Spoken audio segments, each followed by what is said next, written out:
Vocês já repararam que tem uma ausência de historiadores de ofício na grande mídia? Quando se quer falar de direito, por exemplo, se chama um advogado. Quando se quer falar de biologia, chama um biólogo. Quer falar de medicina, chama um médico. E quando é história, ou é um jornalista, que vai desde um otário que nem o Eduardo Bueno, até um criminoso que nem o Leandro Narlock, ou um historiador péssimo, que não é respeitado pelos seus pares, como um mercenário que nem o Marco Antônio Villa, ou um coach de autoajuda que nem o Leandro Carnal. Eu acredito que tem uma razão. Um dos motivos pelos quais eu acredito que há uma ausência de historiadores na grande mídia é que as pessoas não têm clareza da função de um historiador. Por quê? Há a expectativa de que o historiador vai saber prever o futuro, porque ainda há a crença de que se estuda a história para não repetir os erros do passado. Então, quando vai o cara lá no jornal, dá a opinião dele, falam assim: senhor historiador, você que estudou fascismo, o que vai acontecer daqui pra frente no governo Bolsonaro? Aí o bom historiador fala assim: não sei, eu não sei prever o futuro. Aí a reação fica meio, tá, então pra que você serve? Então eu acredito que é, em parte, porque as pessoas não compreendem o ofício de historiador, e em parte, uma resistência dos historiadores de se fazerem compreendidos. Se você ainda acredita que a gente estuda história pra não repetir os erros do passado, não é isso, tá? Nenhum historiador sério acredita nisso. A gente estuda história pra compreender o presente, porque o presente tá imbuído de passado. E não só isso, a gente estuda história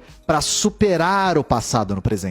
Só pra dar um exemplo, se a gente não compreender a escravidão, a gente nunca vai conseguir superá-la, porque a escravidão ainda não foi superada na sociedade brasileira. Então, em primeiro lugar, pra quem não sabia, o Eduardo Bueno não é historiador. E aí eu faço um exercício de imaginação com vocês. Imagina você, biólogo, médico, matemático, físico, químico, ter como um dos principais divulgadores científicos da sua disciplina um cara que não é formado na sua disciplina e que não tem respeito nenhum pelo rigor que a sua disciplina exige. Isso é o que o Eduardo Bueno faz com a disciplina dos historiadores. E tem uma outra questão, gente. O Eduardo Bueno, ele se pinta como uma pessoa isenta. Gente, para além de falar que não existe isenção de nada, que neutro é sabonete febo, para além disso eu vou falar uma coisa para vocês. Imagina o seguinte, imagina que tem um cara que fala assim: eu sou racista. E aí outro cara fala assim: eu sou antirracista. E aí chega o isentão e fala assim: gente, peraí. Não dá pra gente ter meio racismo? Quem que o isentão tá beneficiando?